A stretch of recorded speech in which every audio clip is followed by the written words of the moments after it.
Okay, we're back. We're back. I told y'all I had to finish my little love story, right? I gotta do day 4. I gotta do day 5 of 14 days with Ren. It's really called 14 days with you, but y'all get the gist. That's my man. So, just for a brief recap, here are the facts. My name is Angel. I moved back to Cortland Bay, which is my hometown. I'm a librarian. I have some friends there. And I also have a stalker slash lover, which is this cutie right here. Okay. I'm going to go ahead and jump in. Let's figure out day 4 because I believe we last left off on day 3 and I didn't give a shit about my well being. I said, I think I see something outside my window. Oh, it must just be the neighbor's cat.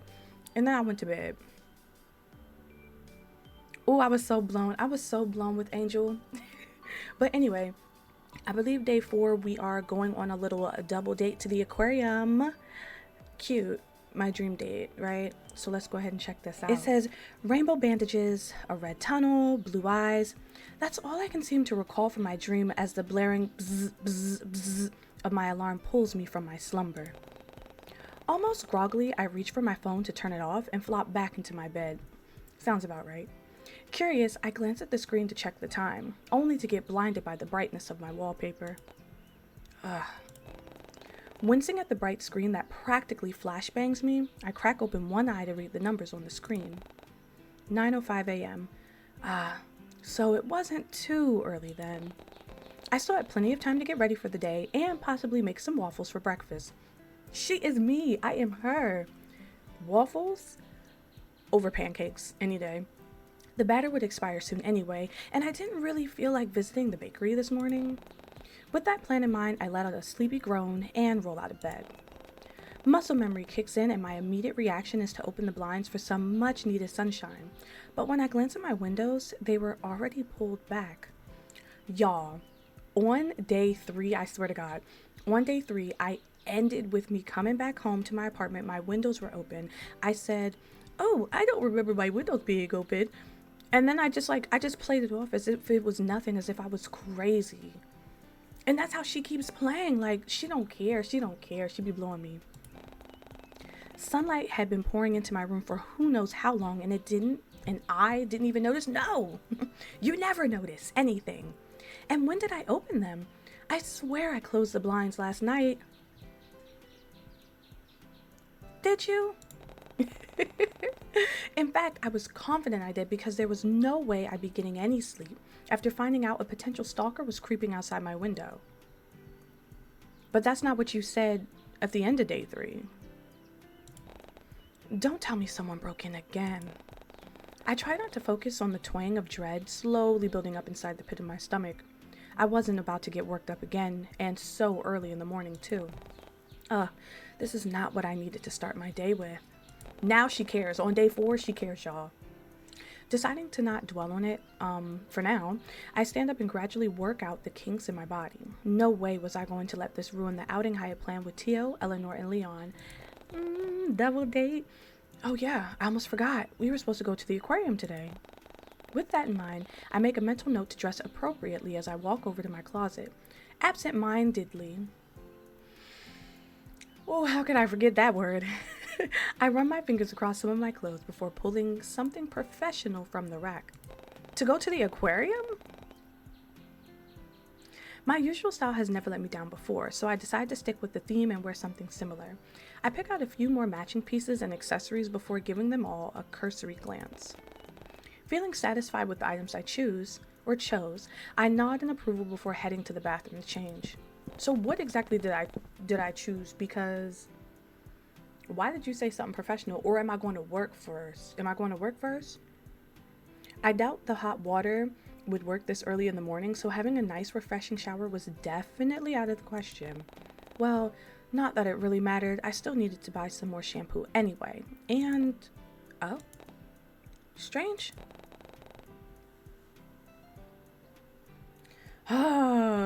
Was my toothbrush holder always this solid black color? I could have sworn it was gray.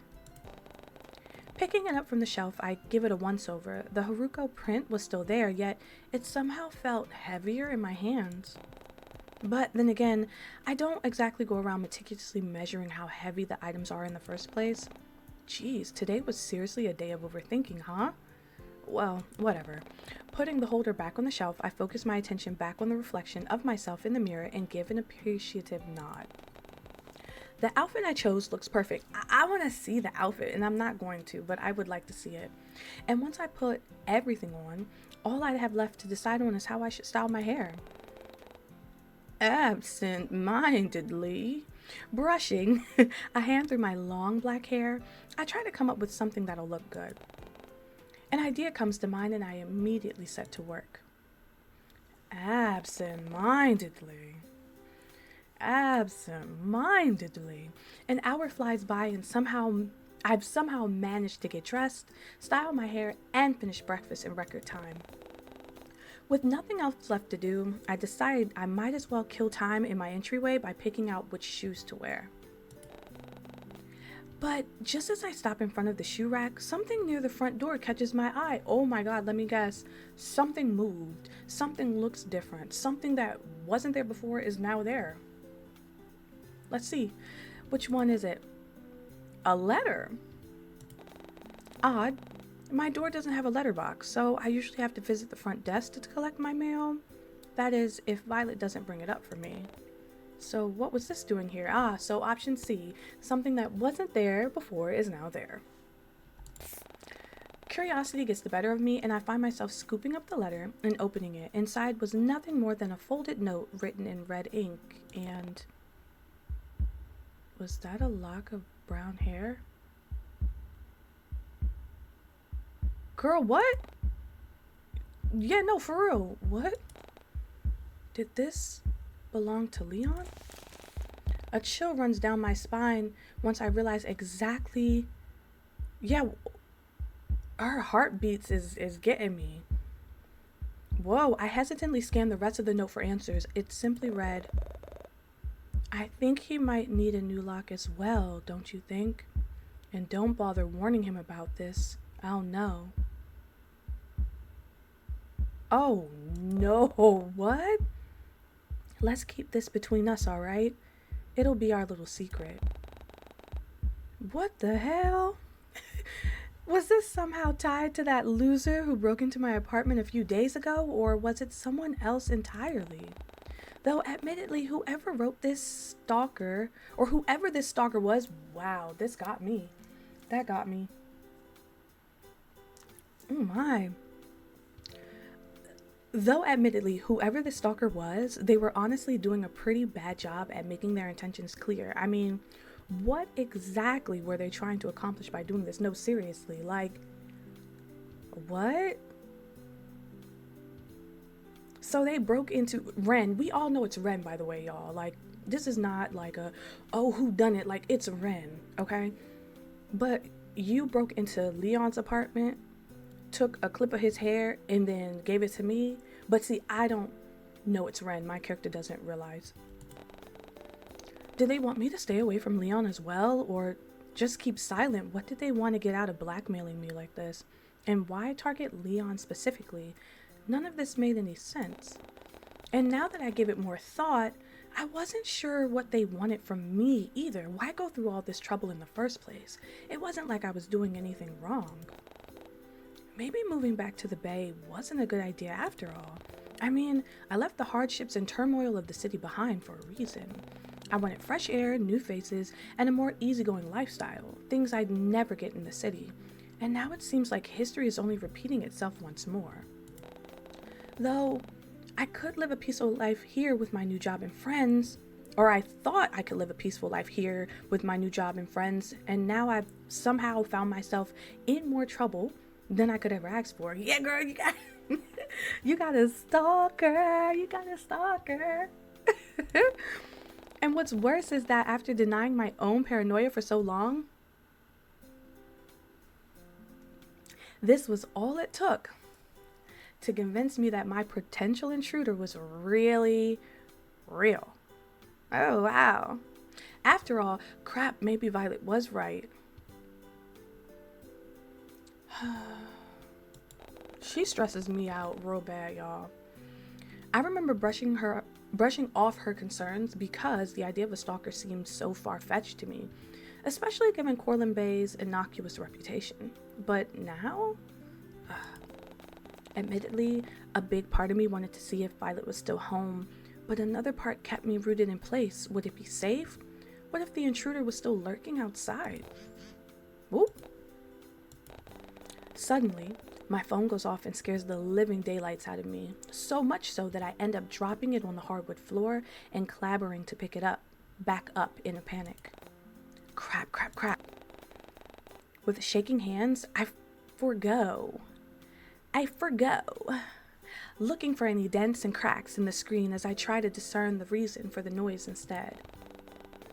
The letter T shows up, where the caller ID should be, alongside a suggestive contact photo of someone's abs that I don't remember taking, which could only mean one thing. It's Tio. Tio was calling. It takes a few failed attempts, but I somehow managed to press the answer button and respond in a shaky tone. Hello? Oh, hey, Tio. Well, dang, doll, you sound like you just woke up. Not planning on sleeping in, are you? What? No, good, 'cause I'm outside your apartment right now. Oh. Well, that works too. Your neighborhood looks like crap, by the way. It smells like it too. Thanks. Did you seriously call me just to make fun of where I live? I called you to tell you to hurry up unless you want to walk to the aquarium. In fact, maybe I should just... dang it. Well, if it isn't little Miss Priss all by her lonesome. Oops, she looks mad. Tio's voice practically oozes smugness as he taunts whoever it is he's talking to, most likely Violet, before I hear him adjust the phone and continue speaking. Oi, dollface, hurry up, won't you? He hangs up before I can mutter out a response. But still, knowing that Tio was downstairs somehow gives me the confidence to leave the safety of my home, though not before committing the state of my apartment to memory and triple checking my lock. I have half a mind to quickly snap photos of everything to see if anything was touched in my absence, but I doubt I'd have enough time. Still, if my stalker does decide to come back again, I'd want to know. But now that I'm thinking about photos, this gives me the perfect opportunity to splurge on some security cameras. I've been needing them for quite some time now anyway. With all this talk of violent crimes, dead bodies, and murder happening on the news lately, and now this intruder, I figured it better be safe than sorry. So deciding to let Tio suffer, even just a little bit, at the hands of Violet, I pull out my phone and scroll through some home security bundles on sale as I make my way towards the lobby. I think what annoys me with my character Angel is she passed everything along again. Right now we're in day 4. It's been 3 days. And she's just passed along all of the coincidences and everything. She's just whatever, it's okay, I'm just imagining it. And now it's really hitting her oh no, something's really wrong. Tio ended up being uncharacteristically quiet throughout the drive, and if I were being honest, I appreciated the silence. It was definitely odd not having our typical playful banter, but it also wasn't something I needed first thing in the morning. 1, sis, it's not playful. 2, it's definitely just banter. He's rude as fuck. He also doesn't seem in the mood to be disturbed, given how he clenches the wheel with one hand, while the other supports his head against the window ledge like some angsty teen. So, I try to settle further into the admittedly comfy seat of his luxury car and focus my attention on the scenery as it passes by. This writer loves 2 words. Absent-mindedly, admittedly. I feel like I say those over and over and over. we gotta get some new words here. It isn't long before the aquarium comes into view as Tio looks around for a decent place to park. We must have picked a busy day to visit considering the amount of cars parked both outside and in the reserved parking area, though Tio seemed to have somewhere in mind. I watch as he drives past a very clearly labeled no-go zone and pulls up into one of the empty spaces without so much as a reaction. Oh, so he just living on the edge. He doesn't even wait for me to get out the car before he opens his door and walks to the front of the car. And not wanting to be left behind, I quickly follow suit. Tio? I was about to question whether he was allowed to park in the employee zone in the first place, but given how he shamelessly pulls down one of the warning signs and tosses it into a bush, I figured that was my answer. Got it. It doesn't take long before he's right by my side once more and ushers me towards the front entrance. Got it. I almost stumble over my feet as Tio pulls me along, but not before almost bowling him over as he abruptly stops in front of me. And we're back. Huh, look at that. Almost like a loyal dog, isn't he? Huh? Oh, glancing in the direction, y'all, I swear to God, I thought he was talking about Rem.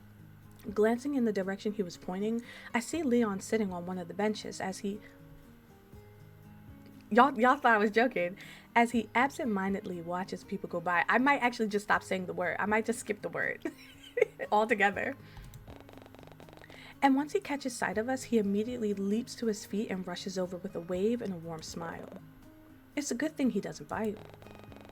At that snarky comment, I nudge Tio with my elbow and send him in an eye roll.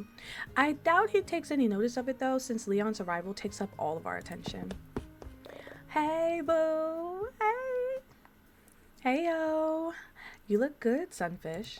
I'm still not a fan of that nickname. I'm not feeling it. You're not so bad yourself, Oarfish. Hello, I'm here too. Eleanor hasn't arrived yet? Scoffing at our playful dismissal, Tio cracks a joint in his neck and crosses his tattooed arms. However, he doesn't seem to stray from his spot, which meant that he still had an interest in our conversation. At his almost childlike reaction, Leon shoots his friend a cheeky, lopsided smile before continuing. I'm sure she's on her way. She said something about wanting to get her steps in our group chat. Is that why she didn't want Tio picking her up? And actually, I don't know if you realized, but you guys were 15 minutes early. Really? Psh, no thanks to Tio's speeding, I guess. And what about you? I'm guessing you had to walk all the way here, right? There's nothing wrong with getting a bit of exercise in the morning. I'm sure Eleanor would agree. This is all I'm gonna say. If I'm going on a date, I'm not about to be getting my steps in, getting my exercise in, because I don't want to come to the date hot, sweaty. Because you and Eleanor are going to be sweaty. But okay. And I just got here, actually. Really? Because it looked like you were sitting on the bench for a while. I just sat down. Long enough to stretch your legs, huh? Okay, yeah, so maybe I did arrive half an hour early. But I was excited. It's been a while since I've been to the aquarium. Even longer since you've seen Dollface over here, I bet. Huh? Can you blame me? We've been separated for years. Now we're finally reunited again.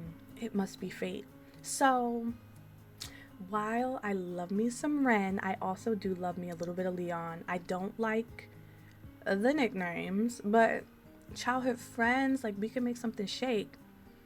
Even though my stalker totally broke into your apartment yesterday and took a lock of your hair and gave it to me this morning. You know, it's great. No, destiny. Playing along with Leon's dramatics, I lean against his side and clutch at the spot above my heart. It's written in the stars. You guys are genuinely so embarrassing. Oh, okay. Like, hearing Tio huff once more, Leon and I both watch as he tries to distance himself by looking at the posters on the wall. No doubt, feigning interest in it. It wasn't like Tio really cared much for marine life. All his world revolved around was wealth and luxury, giant tech companies, and probably starting fires. That sounds about right. Yeah, definitely starting fires. Though, for a guy who spent most of his time in the shadow of his father's legacy, I had to hand it to him. Tio was seemingly more down to earth than other people I've met.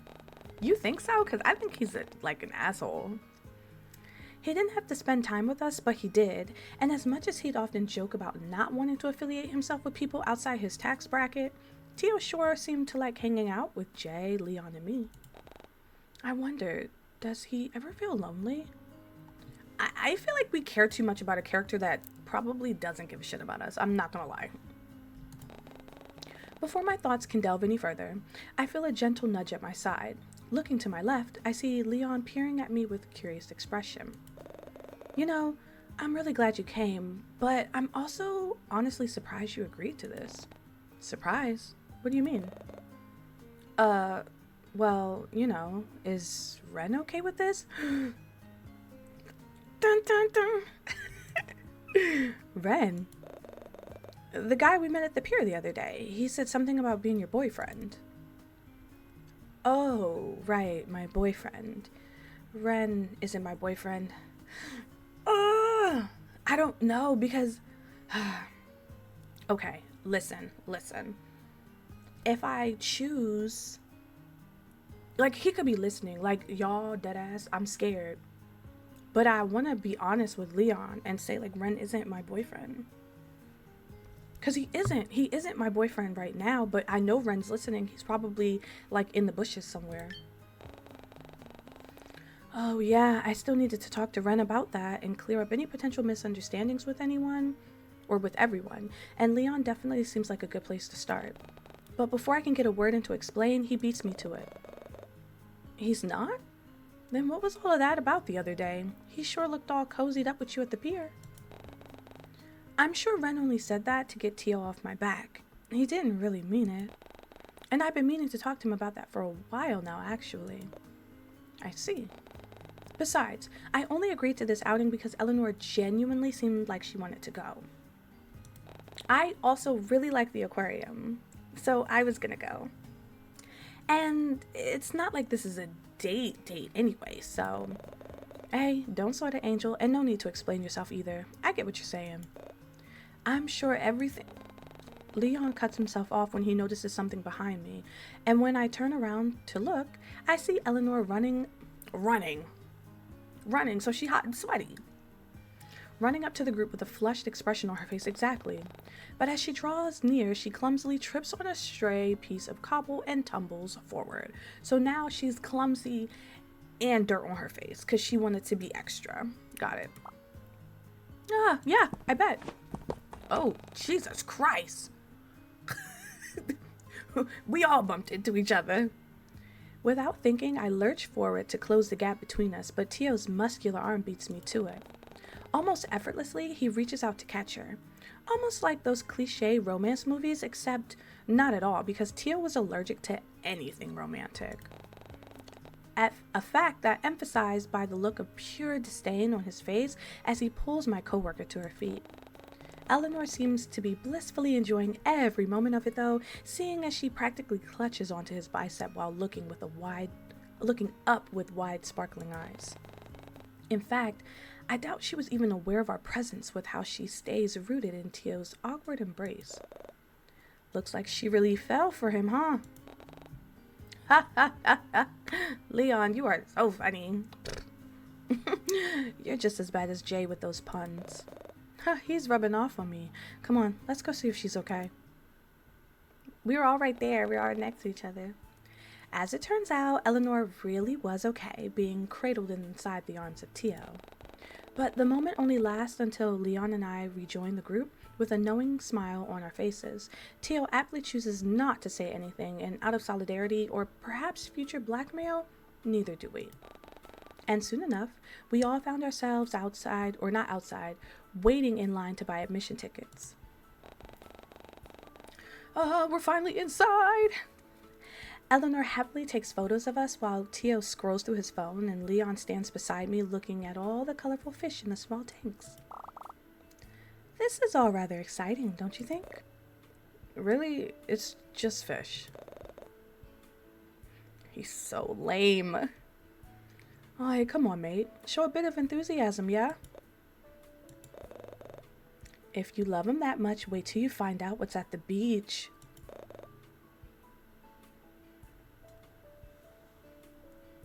I like the beach too. I would hate Leo as a person, not Leo, Tio as a person. I want to apologize in advance for him. No, it's fine. I'm sure Tio has other interests that excite him. Fish just aren't particularly one of them. Want to know what makes me excited? Leon and I both share a look before rolling our eyes. Breaking taillights and slashing tires. Okay, I'm not gonna dive into it actually, but it's fine. Oh? Wait, slashing tires, isn't that illegal? Probably. I'm just messing with you, princess. Loosen up. He dead ass. All too quickly, the light-hearted mood gets replaced with something serious as Leon's phone starts buzzing.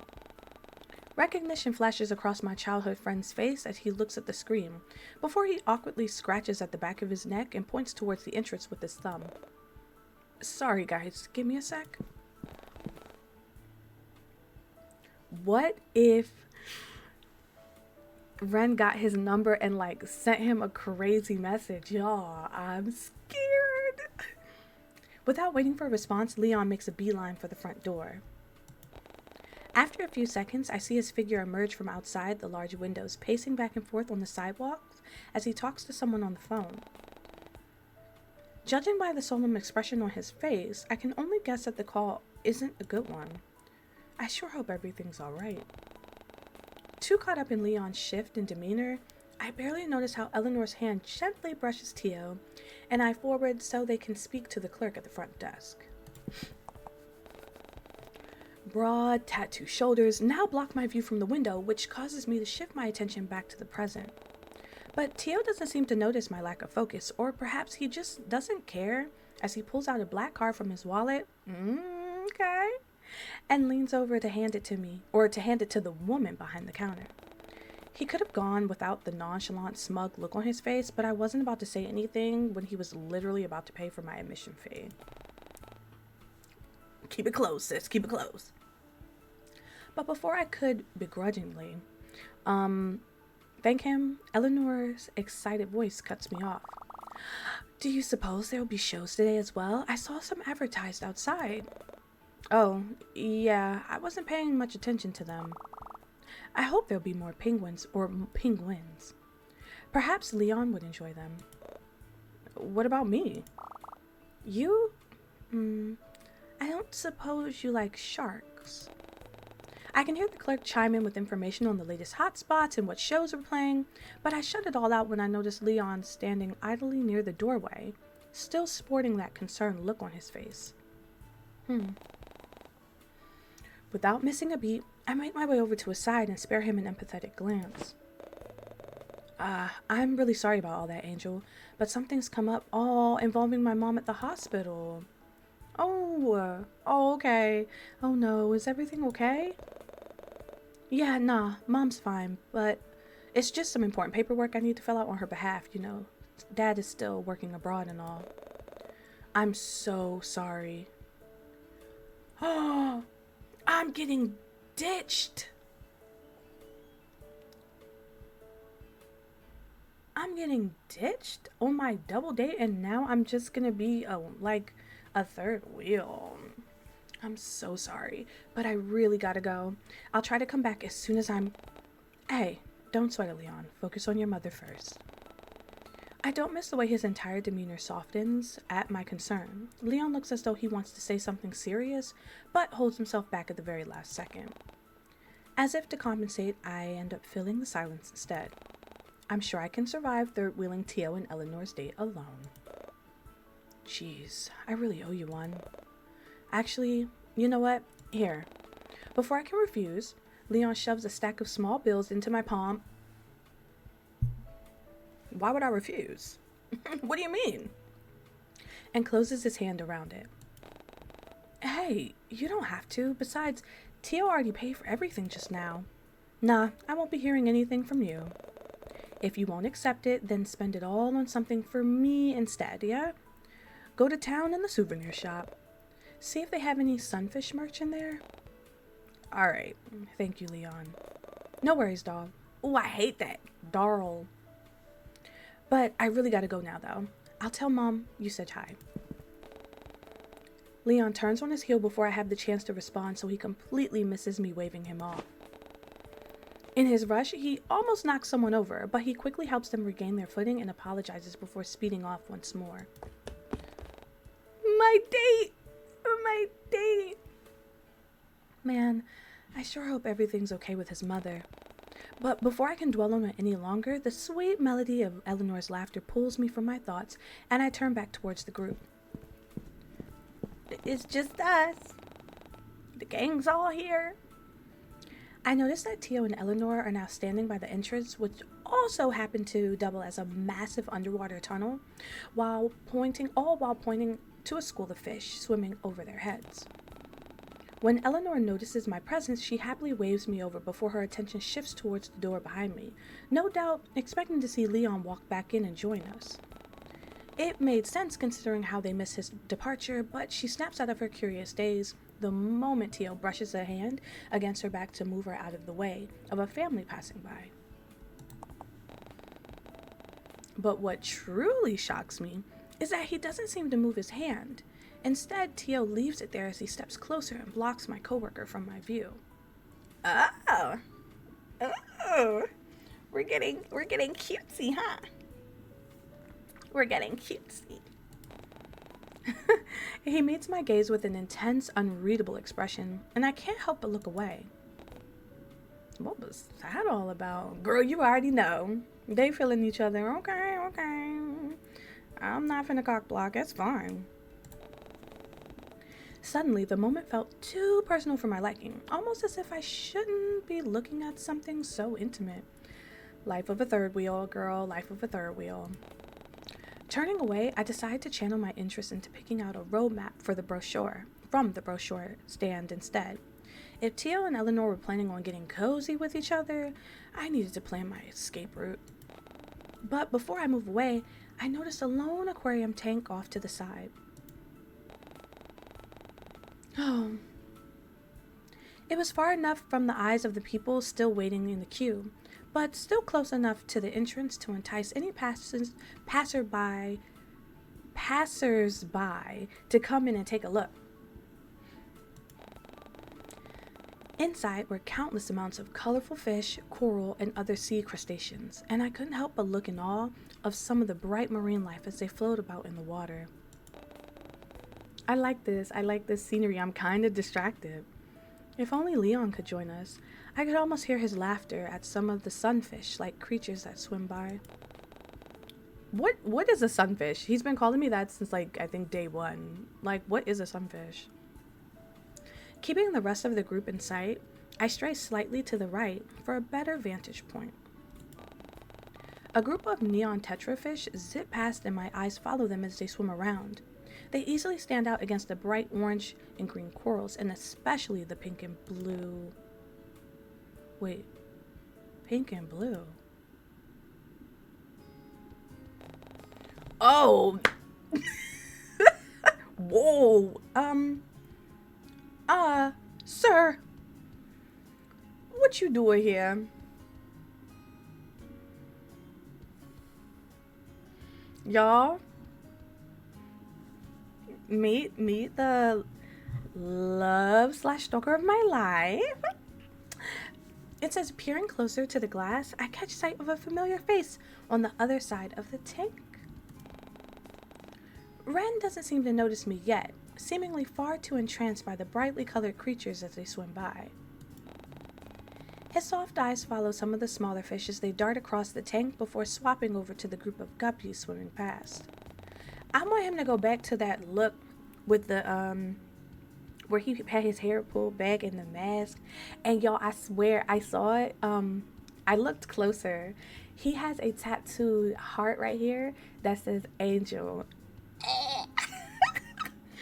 Suddenly our eyes meet the moment the fish split up, and I watch as Ren's expression morphs from a surprise to a sickeningly sweet look. He tries to say something, but his words come out inaudible due to the glass separating us. As if realizing, Ren instead points to one of the fish off to the side before resting his hand on the glass and mouthing something else. I still can't fully understand what he was trying to say, that is, until my eyes land on what he was pointing at. Catching me off guard, I watch him in awe as a lone fish swims between us and captures both of our attention. Was that an angelfish? Aww. The fond memory of our time at the pier comes to mind, and I find myself thinking back to when Ren affectionately gave me that nickname. And had I known any better, I would have assumed that he was thinking about the same thing, given the way his eyes crinkle and soften as the fish's scales shimmer underneath the artificial light. Too absorbed in how picturesque all this looked, I completely miss Ren's swift departure. That is, until he's rounding the corner of the fish tank and taking his place by my side. Well. Hi, Angel. Oh, hey you. Fancy meeting you here. The first thing I notice is how Ren is tugging at his sleeves again, though he doesn't seem to shy away from my close proximity, nor seem to mind it as much. I bet you he doesn't. Those fish were pretty neat, huh? Mind you, this is not even the exhibit. I think we're just at the entrance. Yeah, I couldn't take my eyes off of them.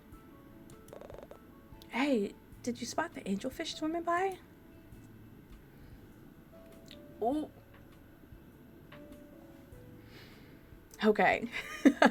Like, why would I be mean right now? Imagine me saying, the what? Clownfish? Oh, girl. I was staring at the sharks. No, clearly I had a whole dialogue talking about the angelfish. So, like, girl, just be honest.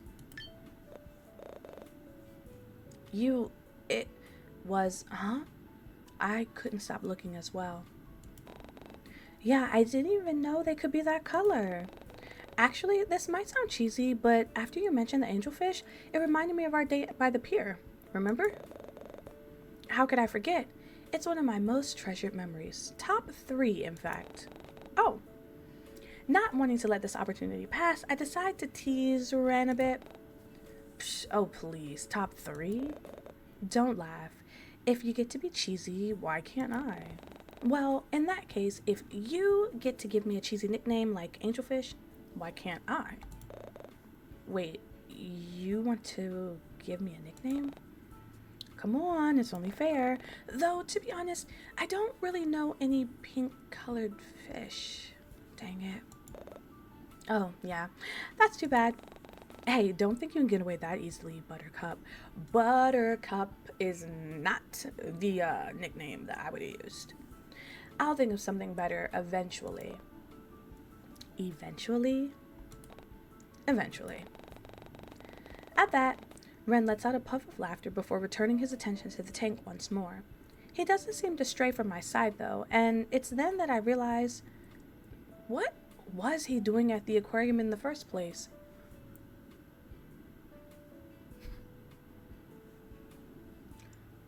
I don't know. Like, I don't know. I don't know, girl. Figure it out. Without missing a beat, I take a step closer and voice my thoughts. You know, I wasn't expecting to run into you here. Oh, really? Yeah, no offense, but you don't really seem like an aquarium guy. Is that so? I didn't have any plans for today, so I figured I'd do a bit of under-the-sea sightseeing to pass the time. Plus, I finished the book you recommended the other week. The one about the underwater city? I guess it inspired me to come here. Really? Did you like it? What did you think about it? I enjoyed it, especially the part where... Oh, say, look at that. Ren isn't shy about how he leans over my shoulder to point at something outside my peripheral vision. Is it Tio and Eleanor getting cozy?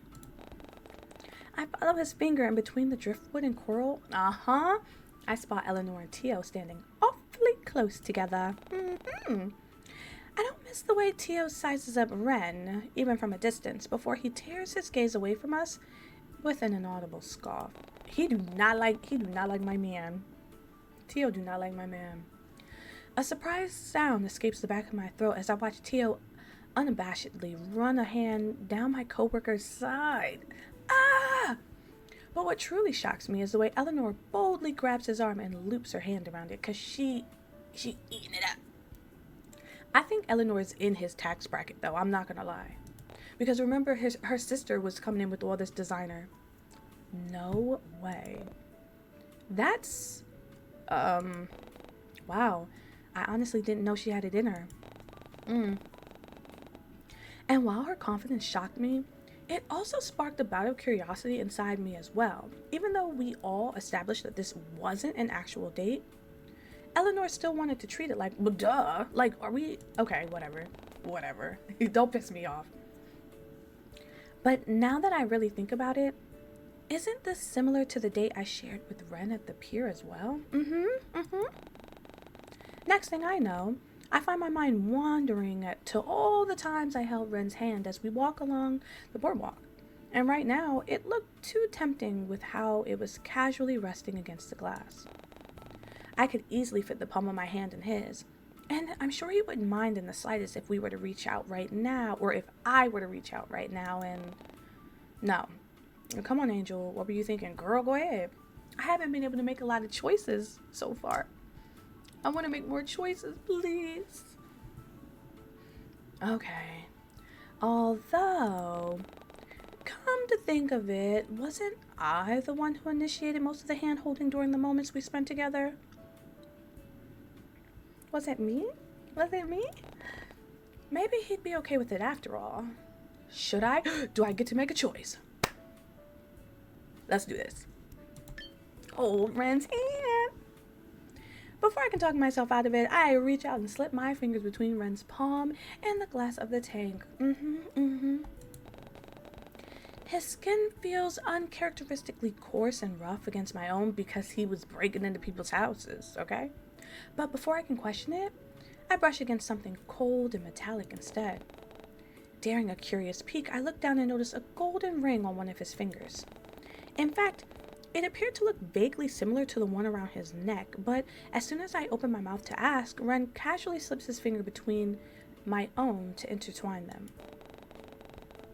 He gives me a soft smile, almost as if he knew this was going to happen before Eleanor's voice pulls me back to the present, because she just keeps doing it at this point.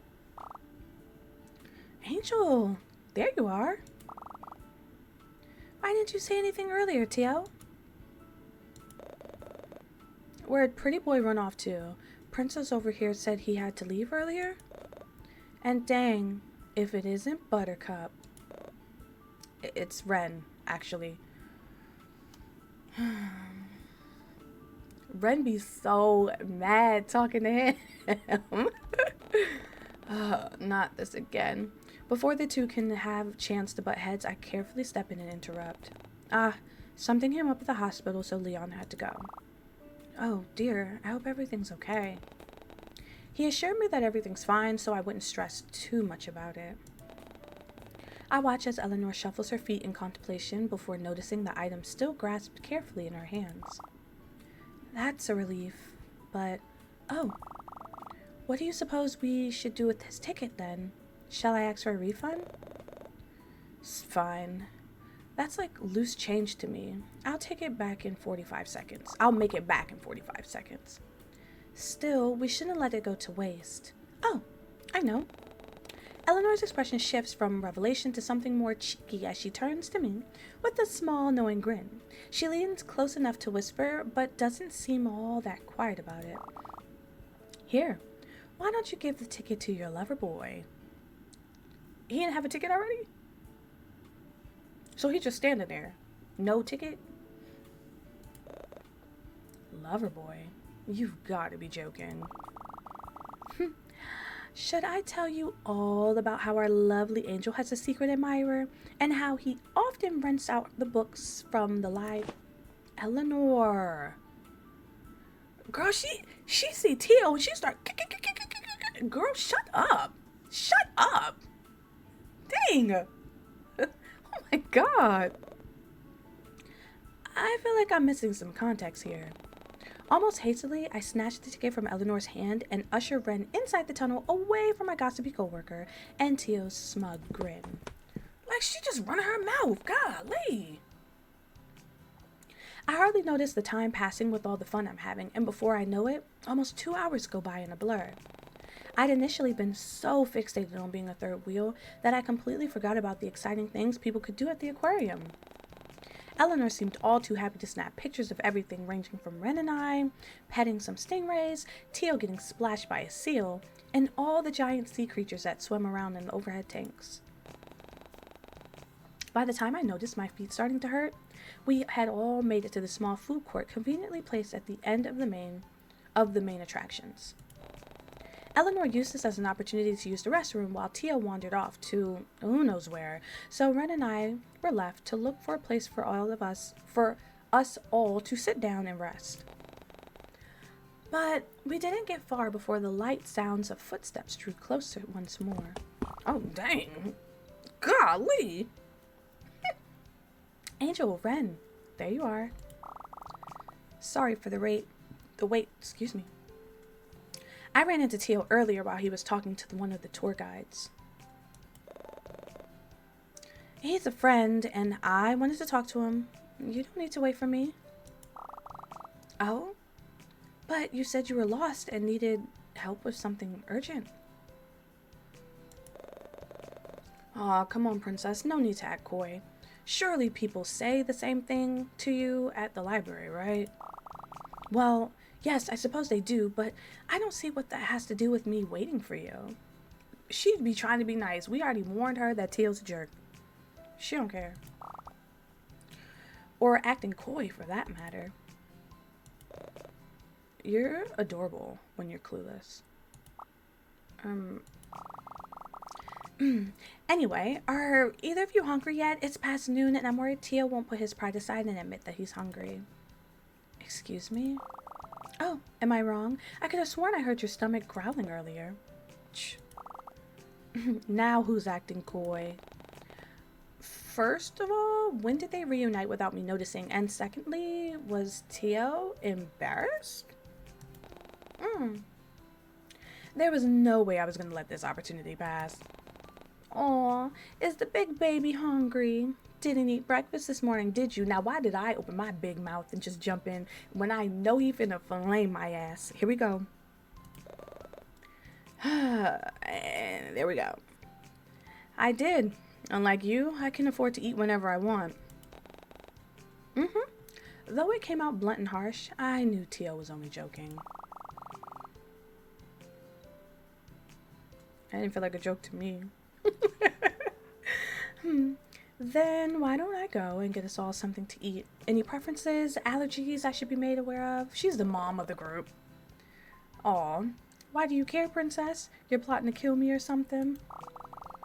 It's only natural to worry about the health of others. I wouldn't want to give you something you're allergic to. Besides, everyone deserves to be cared for. Oh! He's blushing. I don't think he's done that. You're weird. What was that?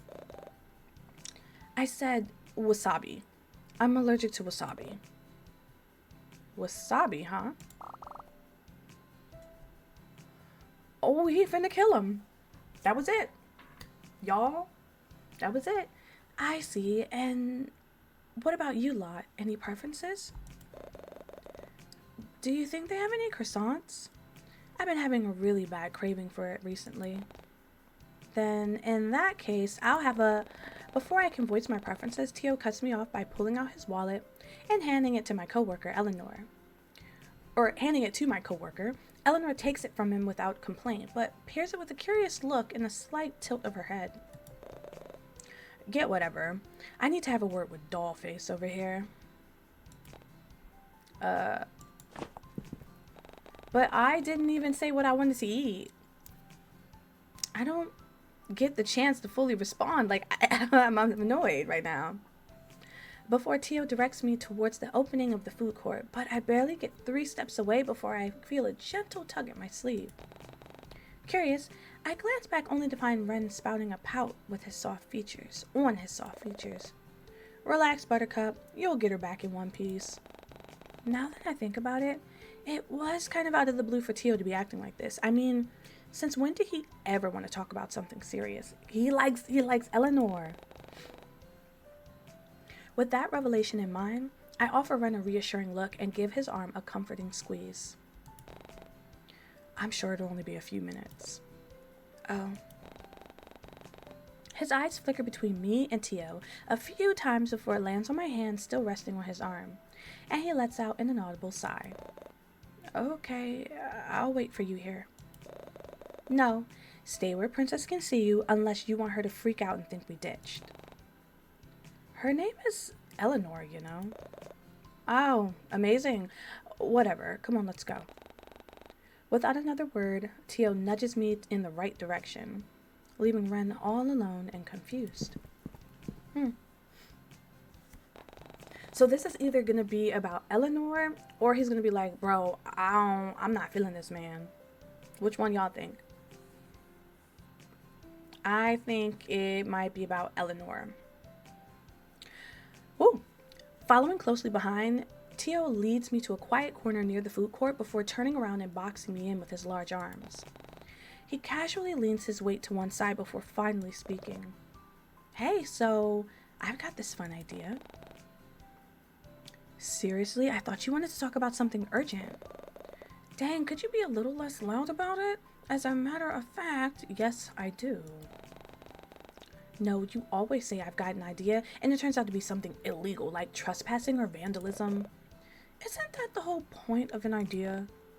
He was not serious. We are about to discuss the logistics behind... Look, it's serious. Ooh! It's about Eleanor. Look, it's serious. I need you to help me make Ellie or whatever jealous. Oh, jealous? Okay, wait. She's getting a bit too clingy for my taste, and it might even get Buttercup to ease up on all that juvenile puppy love crap. So, we want to make Ellie... Ew, why did I call her that? We want to make Eleanor jealous because she's getting too clingy.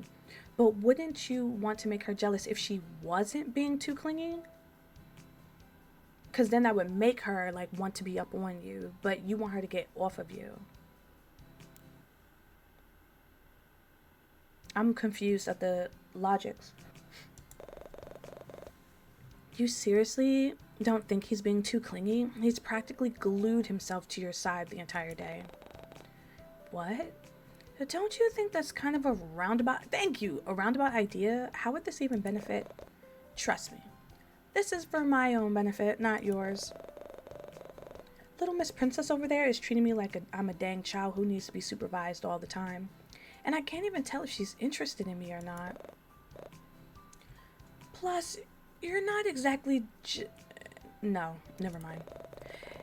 Either way, or either my idea works out and this gathering gets more interesting, or she realizes I'm not the type to be babied and backs off.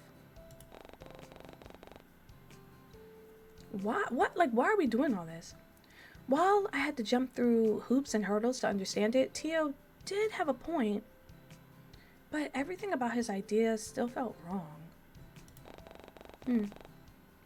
Regardless of if I agree or not, if Eleanor saw us flirting, wouldn't she just assume that you're not interested in her at all? Besides, I'd never betray her like that. Who said anything about flirting? Crap, you really are into me, aren't you? Can't say I'm flattered, doll. Excuse me? All I was gonna do was ignore her for a bit, make them think you're more entertaining or something. I mean, it almost worked with that tour guide from earlier. But if you want to cling to my arm too, by all means, pretty, go ahead.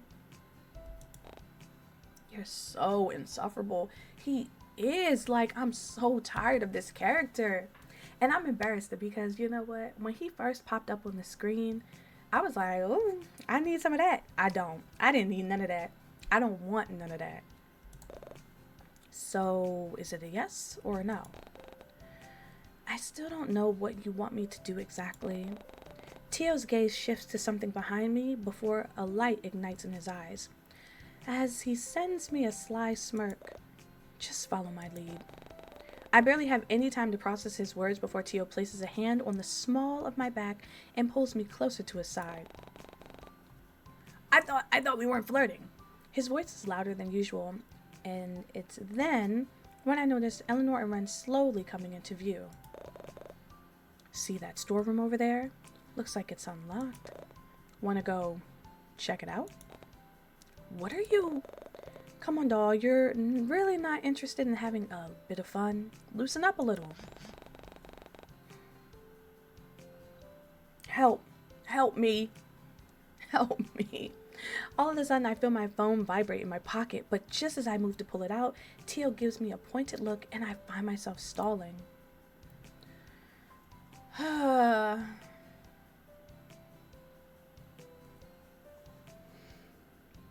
You know, I feel like as insufferable as Tio is, I feel like we should just have fun with it, because why not at this point, right? Like I already have a stalker. He's already like acting crazy.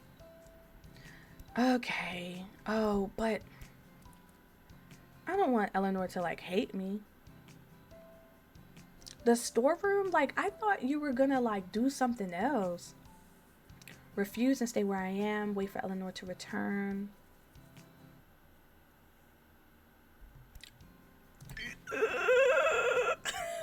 I'm gonna regret that, right? I'm gonna regret that. With a wink, he leans closer and whispers against the shell of my ear. Smart choice, doll. Because you know what? Actually, now that I think about it, if I would have said, no, wait, I'm not going in that storeroom, he would have pulled me in there anyway. One of Tio's large hands rests atop of the one holding my phone before he uses it to gently tug me along and shuts the door behind us. Now I'm stuck in the little room with him. Oh, God. Right. Darkness envelopes the both of us as I strain to make out the sound of Tio shuffling in order to pinpoint where he is. I seriously can't believe he roped me into doing this. This is my side. Don't cross that line. What line? The line I just drew with my fingers. Oh, you child. Tio, I can barely see anything in here. Well, almost. Even in my corner of the dark room, I can still make out the faint shape of boxes on the shelves alongside a dirty mop and cleaning supplies that Tio made sure to put me near. Crap. I hope I wasn't standing in anything. But just as I pull out my phone to use the flashlight and check, a bright overhead light floods the confined space as Ren and Eleanor's concerned face appear from behind the door. Well, that was quick.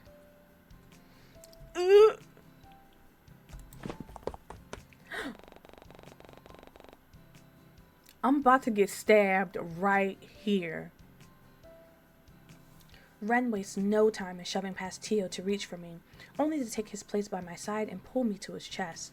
Because of this, I could hardly see Eleanor or Tio's reaction. Couldn't you talk to her outside? I can practically hear the venom dripping from Ren's tone as he harshly glares at Tio from over his shoulder. Who goes into storerooms just to talk, anyway? Talk about clingy. Well, whatever. I got what I wanted. I follow Tio's gaze. Oh my God, he finna fuck me up. I follow Tio's gaze, not glaze, gaze, as he takes in Eleanor's flushed expression before he throws an arm over her shoulder, takes the bag of food from their grasp, and guides her out of the closet. I can hear him mumble something about how adorable she looks with a pouting expression as the door shuts behind them.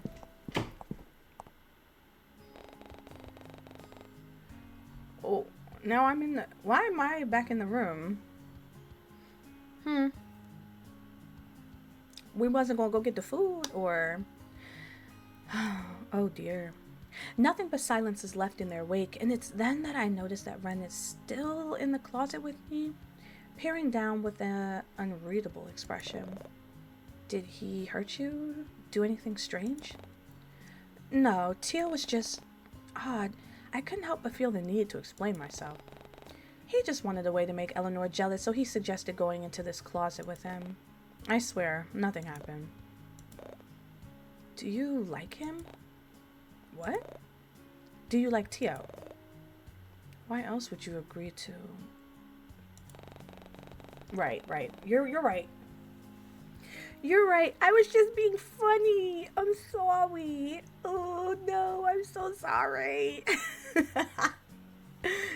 Clarifying who he was talking about still didn't lessen the confusion bubbling in my brain, and I can hear Ren's grasp tight. I can hear Ren's grasp.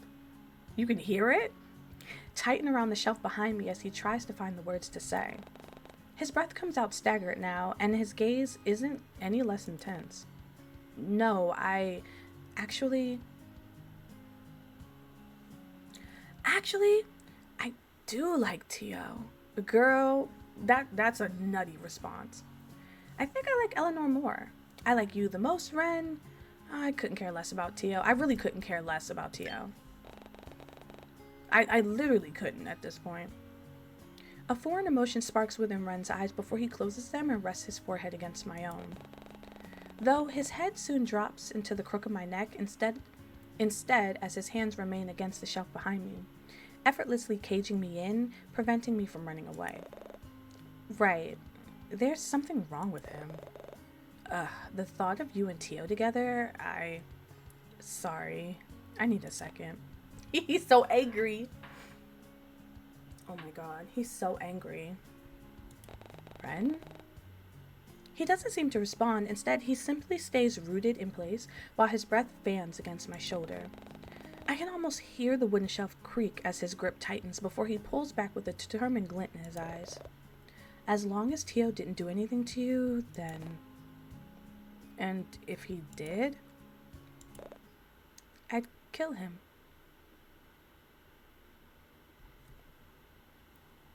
Hey, the music stopped. Hey, the music stopped. Oh, it still stopped. It's not going.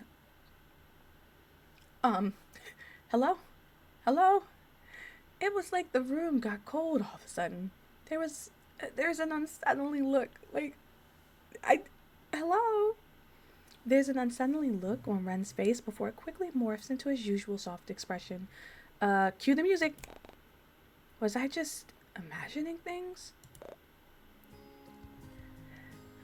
Okay. Just kidding. Right. Just kidding.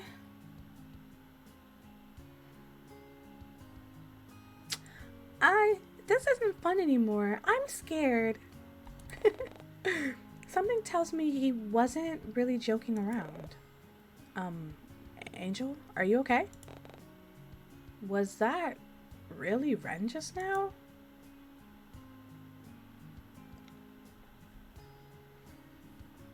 So, there's no point in encouraging his dark behavior because he literally already acts like that. So I could just disregard it anyway because he's already like that. You see what I'm saying? Like, it doesn't really matter. Like, encourage the dark behavior. Oh yeah, what are you gonna stab him? Like, what am I gonna say? Like, don't be a weirdo. Ren, that was really messed up. You shouldn't joke around like that, especially when it involves my friends. I was only kidding, Angel. Really, I wouldn't actually do something like that. His blue eyes widen at that, and I can tell from his expression that Ren really was being sincere in this moment. Right. Sorry, it was a stupid thing to say. I won't ever do it again. Promise. Cross your heart? And hope to... No. I mean... Wait, I really need to start thinking before I speak. I was partially to blame for setting Ren up like that, so I let him know by rolling my eyes and sending him a reassuring smile. Well, now that that's all sorted out, I think we should leave this dingy storage closet by now, don't you? I mean, we've been here for a while, and Nori has our food. I suppose we should leave, but I guess there's something sort of comforting about this closet, or maybe it's just you. Huh? Being this close to you. I like it. Where was this coming from? Girl, he went from, I'ma kill him, to, hey, it's cozy in here. I can hear Ren's arms shift from beside me and move towards my face instead. His fingertips hover close to my cheek for a brief moment. I almost find myself wanting to lean into his touch and feel his warmth. But he pulls away at the very last second and instead rests his hands by his side once more. Ren? I don't want to be a hypocrite. He sends me yet another soft smile before stepping back and awkwardly tugging on the end of his sleeve. A hypocrite? What did he mean by that? Confused, I pressed him for answers. What do you mean? I came here thinking Tia was putting moves on you to get a rise out of me. If I'm being honest, part of me wants to think that he's still outside waiting for us to leave. I want to... He covers his mouth with his hand as he awkwardly shifts his weight from one foot to the other. Ren almost looks like he's weighing his options, and I can't tell if it's a winning or losing battle in his mind. All I can do is offer him a reassuring look to let him know he can speak more freely with me. I mean, we did just have a heart-to-heart about the appropriateness of murder a few minutes ago, right? I kind of want to make him jealous too. Oh. I mean, I'm supposed to be paired up with you today, not him. He has no business trying to take you away from me. Not like he could anyway. Help! His words remind me of the day at the pier, when that pushy cashier kept trying to flirt with Ren. I won't lie and say that I hadn't been affected by it. It's hard to not be when being with Ren had been the most exciting thing as of late, but I still had so many things I needed to discuss with him. What better place to... I feel like I said this already, deja vu? About that, remember our time by the boardwalk the other day? Our date by the pier? Yeah, and how that cashier tried to... Well, I'm not really sure what she was trying, but she seemed really cozy with you. Cozy? Did it come across that way? I thought I made my intentions with her clear. The confusion must have been written all over my face as Ren takes it upon himself to elaborate further. I told her I wasn't interested in whatever she had to show me downstairs. You did? Yeah, I did, I promise. That was all you said? Yes, more or less. But I guess she didn't really like that answer, huh? I'm sorry for not telling you sooner. I let out a deep sigh and weighed Ren's words. Was he really telling me the truth? No, because he's crazy!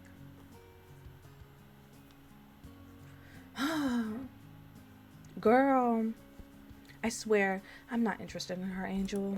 In fact, I'm not really interested in anyone who isn't you. I guess I haven't been really forward enough with you, huh? In that case, I watch as Ren takes a tentative step towards me and reaches an arm out, but before I can feel the cool touch of his hand on my cheek, he seems to hesitate. But when I take my own step closer and lean my head into his hand, Ren's demeanor seems to melt instantly. He sends me a soft smile before fully committing to cupping my cheek. Believe me when I say my only interest is in you, Angel. Oh, I know, 'cause you done broke into my apartment like how many times? No one could possibly sway me away, or sway me from you. I'm yours completely. All of me, and more. Ren's gaze is almost intense as he peers down at me. Sincerity manifests on his face and his words, and I find myself slowly believing it. You don't need to feel that the same right now. Oh, yeah. Because, like, imagine me saying, I don't like you. Y'all, if I would have said that I like T.O., he probably would have killed me in the closet. Anyway, sorry. You don't need to feel the same way right now, but so long as you believe me, that's all I ask. And his gaze drops to his feet, and the hand that was once caressing my face now moves to cover his mouth instead. Perhaps it was a trick of the eye, but I could have sworn I saw Ren gently inhale. Maybe don't look at anyone else who isn't me, too? What was that? Nothing. Just wondering if Mr. Wasabi Hair is still outside his door. Wasabi Hair? Why don't you go check them, Buttercup? I'll wait here. Can I leave? Just leave. No, I like being here with you instead. Ren takes yet another step closer. We're practically chest to chest at this point, until I could feel the warmth radiate from his body and bring me comfort. No one compares to you. I could bask in your company for as long as you let me. I'd never tire of you. Oh. Oh. Was that too much? I figured I'd be more honest and open with you to avoid any more misunderstandings, but I can dial it back. Or not do it at all, if you prefer. I don't mind it, Ren. I wasn't expecting it, I guess. Normally you're more reserved, almost like Haruko. Haruko. Anyway, right? What a coincidence, huh? I suppose he's my favorite character for a reason, you know? And is it winning me any points? We'll see. I can feel Ren's breath ghost against the shell of my ear as he lets out a puff of laughter. I can't believe I'm getting jealous over an anime character. Hey now, unlike Haruko, you're real. I can touch you. Ren's face seems to immediately flush at that. Besides, imagine how Tio must be feeling right now. We've been in here for how long? You know, I didn't think you'd be on board with making him jealous. Really? Yeah, but if you're still up for it. There's a mischievous glint in Ren's eyes, making him look younger and more youthful than he normally appears. What harm could a little prank do? I did want to get back at Tio for making me go through with this in the first place, even though I totally made the decision to do it, but who cares? And admittedly, I was enjoying my time with Ren in the closet. Forget the aquarium.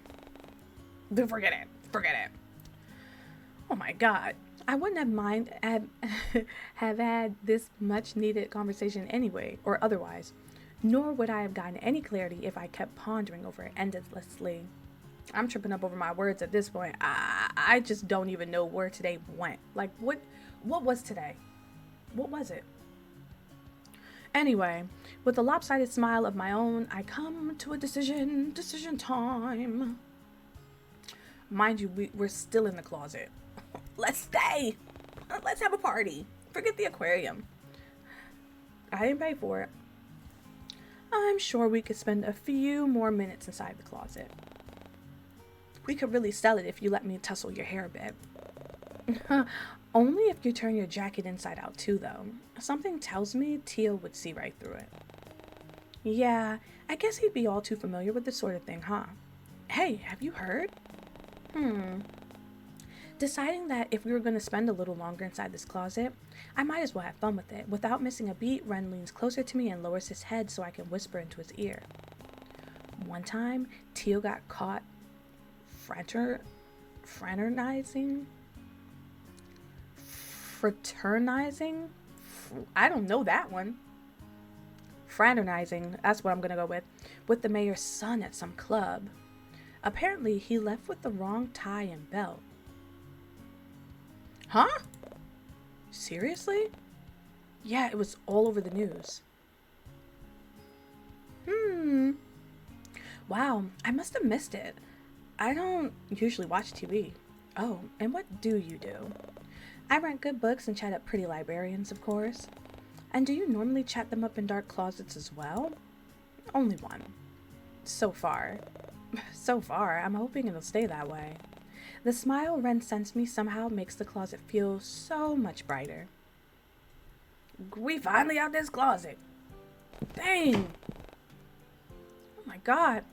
As soon as Ren and I exit the storeroom, the first thing we notice is that Tio, Eleanor, and our food were nowhere in sight. Well, they left us. Well, I guess the resident arsonist really got what he wanted after all, and for some reason Ren seemed just as bummed about the situation too. They really just left? I guess so, which kind of sucks, because Tio was my ride home.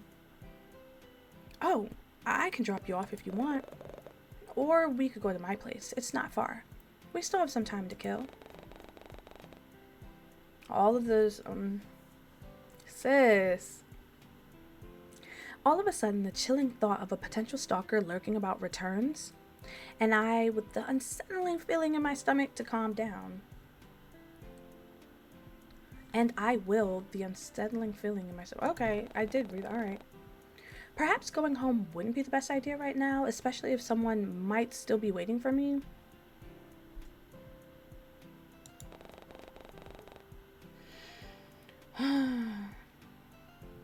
I'm just stressed at this point. Ren's innocent offer lingers in my mind, and I find myself feeling more and more inclined to take him up on it as the seconds pass. I mean, I definitely would feel much better if I had someone else around in the off chance that something were to happen. Plus, Ren did offer to help out with my intruder situation a few days ago, and some part of me felt almost safe in his presence. Still, I didn't want to concern him with my troubles, let alone potentially put his well being at risk. I also didn't want anything to happen to Leon by revealing too much to Ren, so maybe it would be best to keep quiet about my problem and accept his offer. And if I changed my mind, I'm sure Ren would be kind enough to bring me home. So, with a forced smile, I peer up at Ren with a determined look and give him my answer. Sounds good to me. I didn't even get to choose. I walked to the parking lot. The walk to the parking lot was slow and uneventful, but I didn't seem to mind. I was having fun with Ren as we playfully nudged each other along the sidewalk, and the banter we shared helped brighten my mood. Eventually, though, things started to wind down and I found myself trying to fill the silence. So, Tio and Eleanor, huh? Somehow the conversation keeps falling back to the pair and I just couldn't understand why. It wasn't like I was actively trying to think about them, though maybe I just needed to rack my brain around it for the thought to leave my mind. A sideward glaze in Ren's direction shows that he genuinely was considering my question, if the pursed lip and held tip were anything to go by, and I couldn't help but chuckle. It sure is a weird combo now that I think about it, but, well, if it works, that's true, I suppose. It's just hard to imagine Nori with someone like Tio. Do you think it's impossible being with someone who's not your type? I guess it depends on the person. I see. What about you, Ren? Do you think you could be with someone who might not be your type? No, absolutely not. Whoa, sorry, I'm your type. His response is immediate, and it has me turning my head in my pink-haired companion's direction. I mean, you're my type. Why would I want to be with someone who isn't you? Oh, but this isn't about me, right? You asked about Eleanor and Tio. Yeah. Well, do you think they should be a couple? I choose to ignore the way Ren evades my initial question, but I won't lie, his own musings does leave me pondering. Did I think my friend and my coworker would be a good couple? Do I get to choose?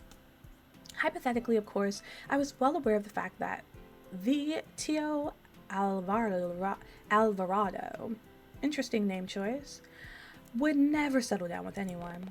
But still, if anyone would be able to get Tio to change his ways, I'm sure Eleanor could do it. She just has a certain charm about her that makes everyone want to be a better person. I had no doubt that even people like Tio wouldn't be immune to it. Oh, I do. Okay. I mean, like, I'm not really sure, to be honest, but, like, at the same time, like, they could be good together. I don't know. Because he was blushing. He was blushing hard with her.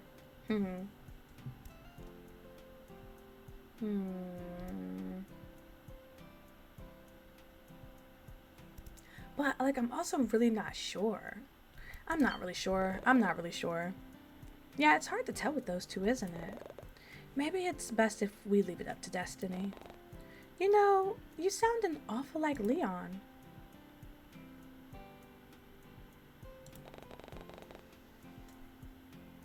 Oops. My bad. Soon enough, our conversation comes to a halt when a sleek black sports bike comes into view. So Ren brought his bike again, huh? Part of me still expected someone like him to just walk everywhere, if I was being honest. If I had known I'd be bringing you home, I would have brought my car instead. But I recently loaned it to a friend, actually. Oh, really? Yeah, he's out of town, though. I doubt I'll be getting it back anytime soon. Anyway. Okay. Ren retrieves a spare helmet from the side of his motorbike and turns to me once more. All too familiar with this routine, I let him slip the helmet on and secure it tightly. I still wasn't used to riding his bike, but I put the fear aside for the prospect of more free food and a warm home. Yeah, more free food and a warm home. Somehow we managed to make it to Ren's apartment complex in record time. I guess he really wasn't lying when he said it wasn't that far. And unlike Tio, Ren lawfully parks his bike in the designated area before guiding me towards the elevator with a spring in his step. Tacky music plays as we slowly ascend to the upper levels, though Ren only makes it even more awkward by staring at the back of my head the entire time. I can practically feel his eyes on me as I try to ignore them, so I offer him a forced grin while we both wait for the elevator doors to open. Once they do, I let out a sigh of relief. I didn't have to go. I literally could have just went home. The same gaudy interior greets us, and I still find myself trying to process how Ren could afford such a lavish place. Too lost in thought, I aimlessly follow behind my pink-haired companion as he leads me towards his door, before bumping into his backside when he abruptly stops in his tracks. Or, I wonder if this apartment was his friend's apartment and he killed the friend and left the body in the car that's somewhere out of town. You following me, right? Concerned at his odd and sudden reaction, I glance up only to find him staring intently at the floor. Following Ren's gaze, I notice the lights coming from beneath the cracks of one of the doors, and weirdly enough, the faintest hint of black smoke seems to be emerging from there as well. Smoke? Did they burn their food or something?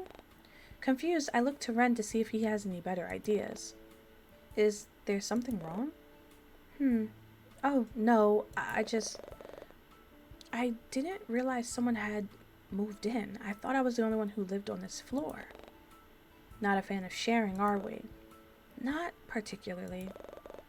Still, I guess everything should be fine as long as I don't. Never mind.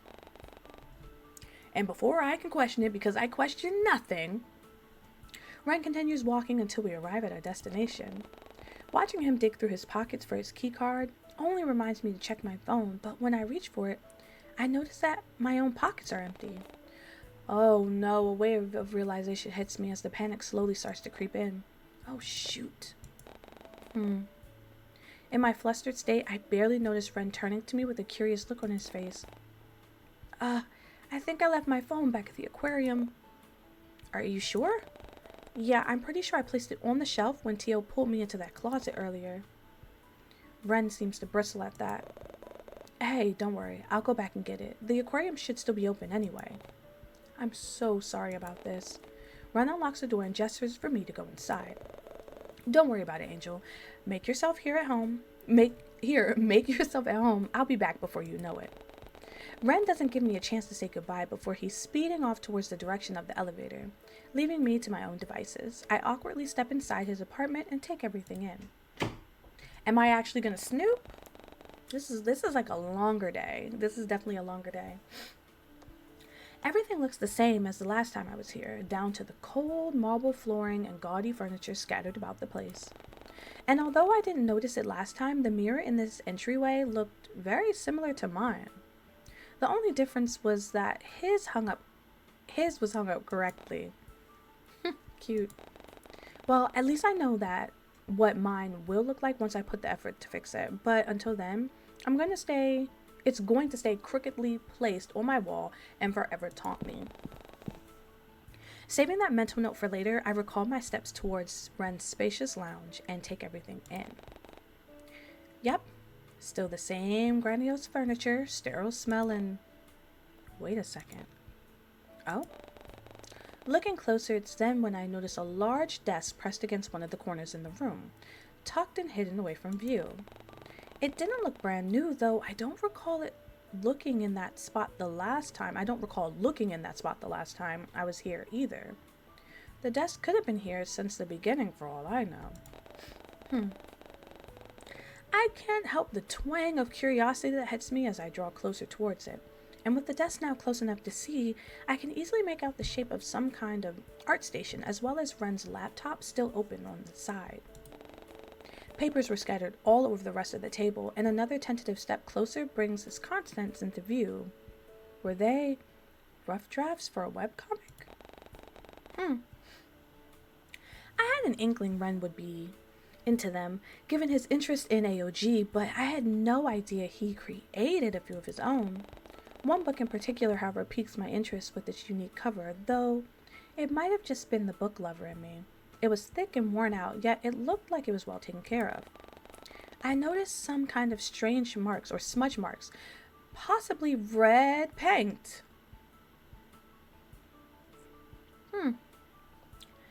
stain the front of the cover, as well as some sort of circular indented notch right in the center. Does something go inside here? The contraption is foreign to me, and whatever fit inside must have been how you unlock it, but as I turned the book in my hand, I noticed that the latch was already detached, and a few loose pages spill out onto the desk. With a panicked cry, I quickly scoop the papers back up and open the book to stuff them back inside. But as I do, something else catches my eye. Weren't these sketches from Always With You? I could easily make out the male lead's hairstyle anywhere after all. It was similar to Ren's, or rather Haruko's, yet this one had a contrasting shade of black instead of pink. Maybe another character then? Strange, I don't remember seeing any similar black-haired characters in the webcomic. Still, the likeness of the art style was insane, and Always With You was the only webcomic published by the anonymous author. Their debut into the online industry was a huge success behind it, because of it. So, fan art? It was oddly cute to think that Ren might have made his own self-insert character, though if I were any better at art, I probably would have done the same. Curiosity once again gets the better of me, or was it my hyperfixations? And I was half tempted to peek through the rest of the book to learn more. Should I? Look at the weird lock, check out the desk, let Ren have his privacy. No! I'm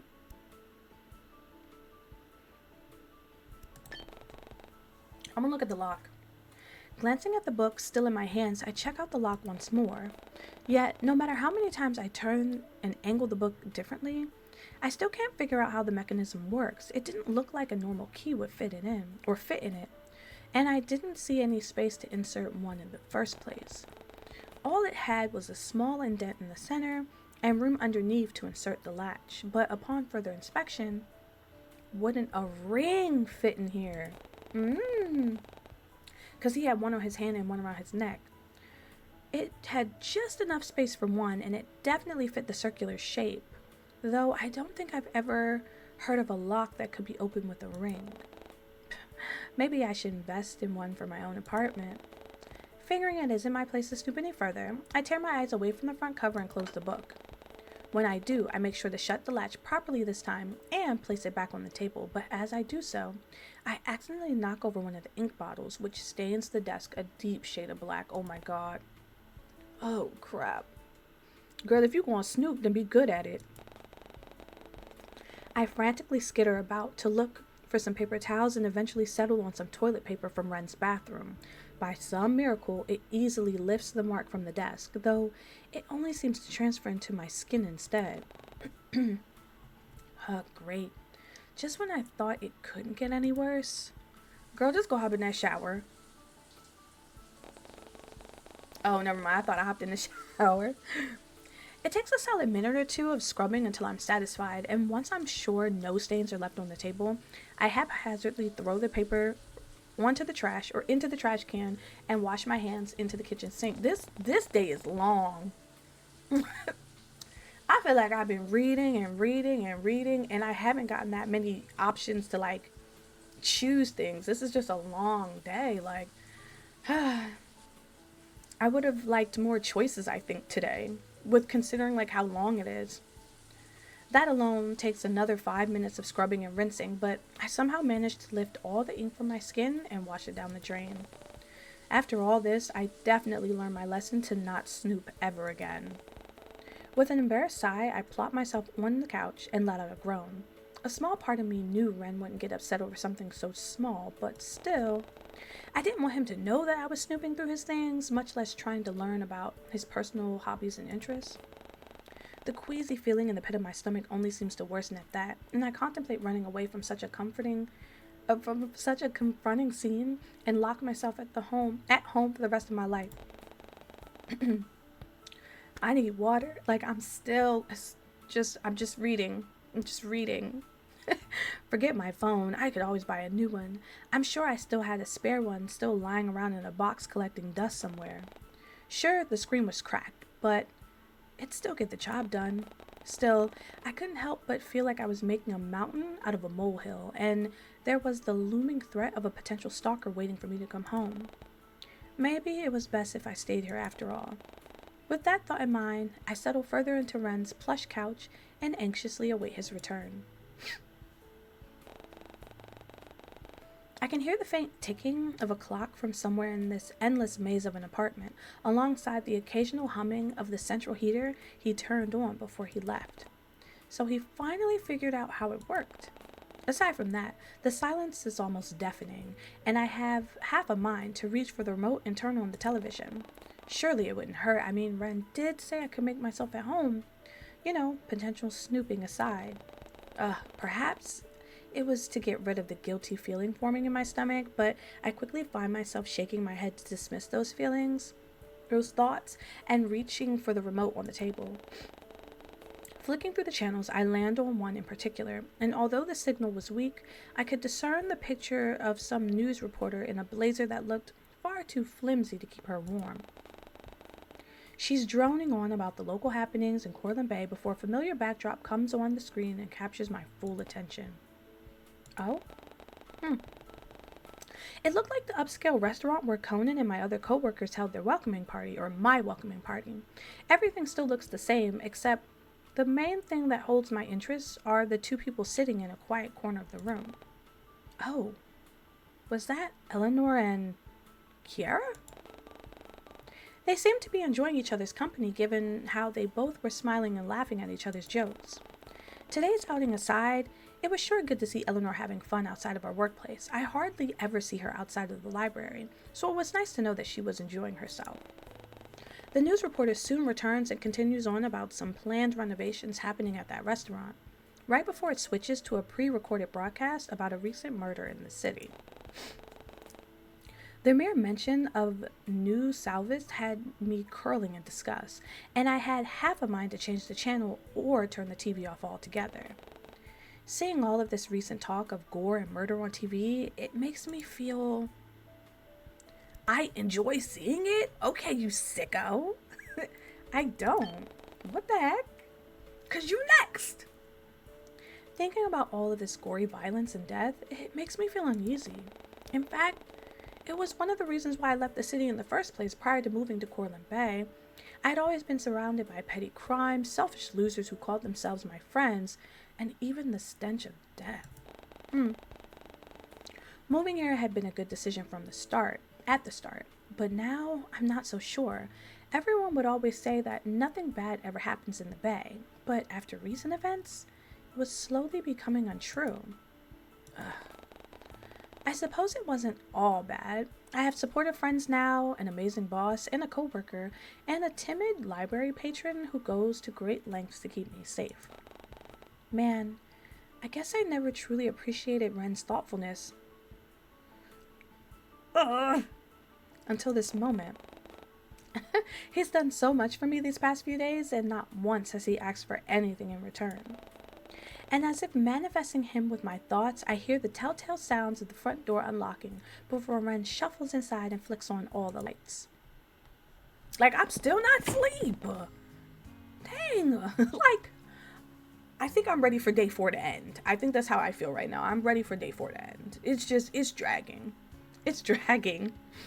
Okay. In one of his hands is my beloved phone, alongside a bag of delicious smelling takeout and an angelfish plushie peeking out from another. And almost like a puppy, Ren immediately makes his way over to me, still perched on the couch before depositing the toy in my hands.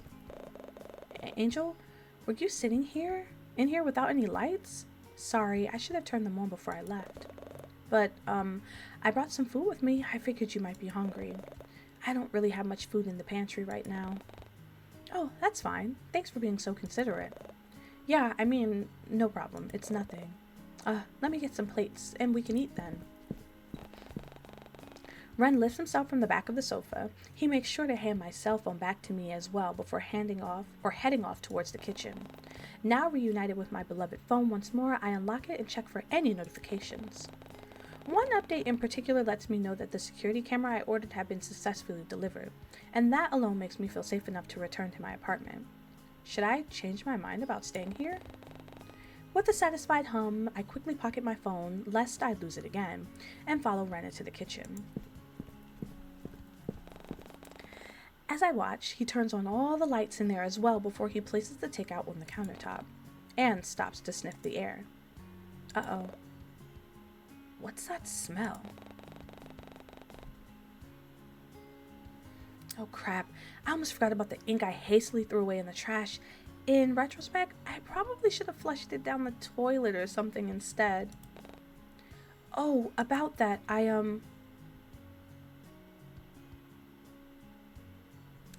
Girl, be honest, he might kill me. I figured it'd be best if I simply come clean. After all, Ren didn't deserve to be lied to, much less have a guest he trusted snoop through his belongings while he was away.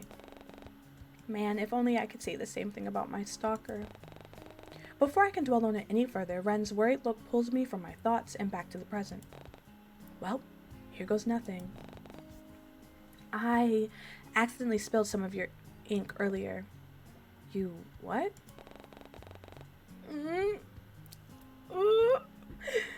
Everything now long forgotten, Ren rounds the corner within seconds and peers down at me with soft eyes. Are you okay? It didn't stain you, did it? Let me see. He was still concerned about me? I watch as Ren reveals more of his hands from within the sleeves of his cardigan to hold and inspect my own. His blue eyes are filled with concern as I feel the rough pads of his thumbs caress my skin. Once again, I'm reminded of the ring on his finger, and I can't help but ask. That ring, it must be special to you, huh? My ring? Ren follows my gaze to his hand before awkwardly pulling away and scratching at his jaw. Yes, it's a ring I made when I was younger. I'm surprised you noticed it. This ring, it means a lot to me. I don't know what I'd do if I lost it. It's very pretty. What about the one around your neck? That's... Ren clams up at the moment I meekly reach out to touch it, and he stares down at me with wide, cautious eyes. His own fingers wrap around my wrist, though he makes no effort to remove my hand from his necklace. In fact, he only seems to hold them in place as he peers at me. Feigning confidence, I run my fingers across the cold metal of his ring and take in all the small details. Much like the ring on Ren's finger, the one around his neck also had a handmade feel to it. If the faint scratches and chips were anything to go by, though, the craftsmanship was no less impressive.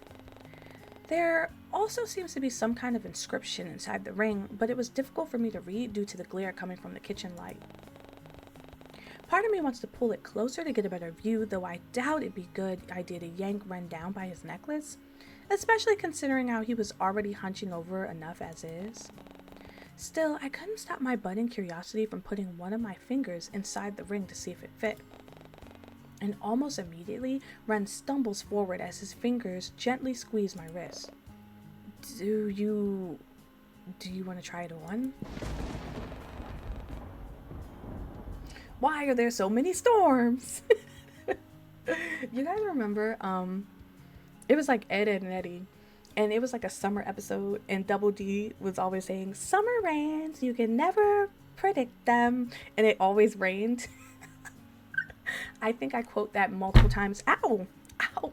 I think I quote that multiple times throughout the summer, but this is like how the game is. I swear to God, it rains all the time. Before Ren can speak, a loud booming sound erupts from outside the apartment and startles both of us. Man, was it seriously about to start raining again? Oh, I hit my hand hard. You're joking. With a sigh, I abruptly pull away and glance out one of the large ceiling-to-floor windows.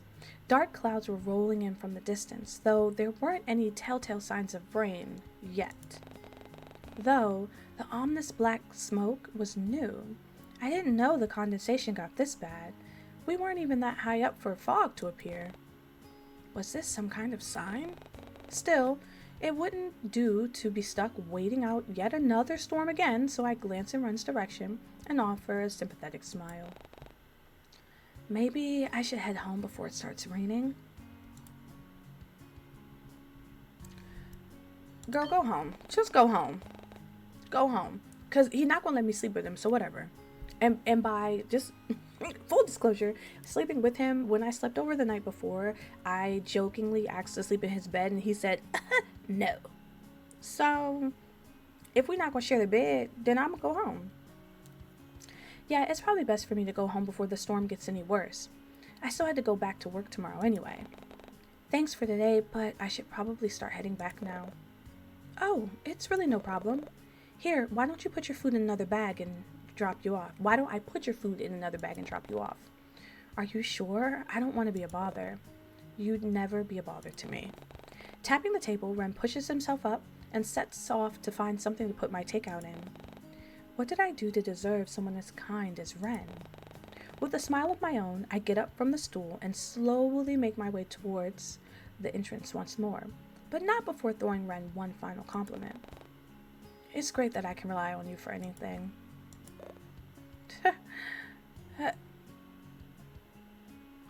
Are this hearts in his eyes? Because that's kind of scary. I mean, of course. Did y'all see that? He went straight on. Like, whoa. The ride back to my place was nothing short of ominous. The looming clouds on the horizon made the scenery seem dark and eerie, but thankfully Ren and his pastel-colored hair were there to brighten things up. He even offered to walk me to my door, and what greeted the both of us was a single package on top of my doormat. Panic flashes through me at the thought of it being another gift from my supposed stalker, but then I remembered the purchase I made this morning and the notification I received on my phone. Ah, it must be my security cameras. Deftly picking it up, I put it under my arms as I fish for my keys in one of my pockets. I can sense Ren's eyes on me, or rather, my package. But even as I glance in his direction, I can tell that he's trying to hold himself back from asking. Surely there wouldn't be any harm in telling him. Y'all see why she pissed me off? Oh, I bought a security system this morning because of how shady this neighborhood is. I figured it'd be a good idea to be safer than sorry. That creep didn't come back, did they? I'm hungry. I want takeout right now. Without thinking, I drop my keys and slap a hand over Ren's mouth before cautiously looking over my shoulder. What was I doing? Was I getting worked up and acting paranoid again? With an embarrassed look, I turned back to apologize to Ren, only to find his cheeks a deep red and a hand wrapped around my wrist. When did he... Quickly withdrawing my hand, I squeak out an apology before picking up my keys and turning back to my door. I still don't want to get Ren involved in my problems, but I honestly didn't want to risk being alone tonight either. You stress me out. This day is too long. Like, girl, come on. What are we doing? Too lost in my own world, I barely noticed Ren getting closer, nor his hand covering my keys to steady my fidgeting. Do you want some help? He must have seen the look of confusion on my face since he continues talking. Setting up your cameras, I mean. Self-taught programmer, remember? I'm sure I can figure it all out, plus it'd save you from having to call someone to install them. He did have a point. Of course he did, of course.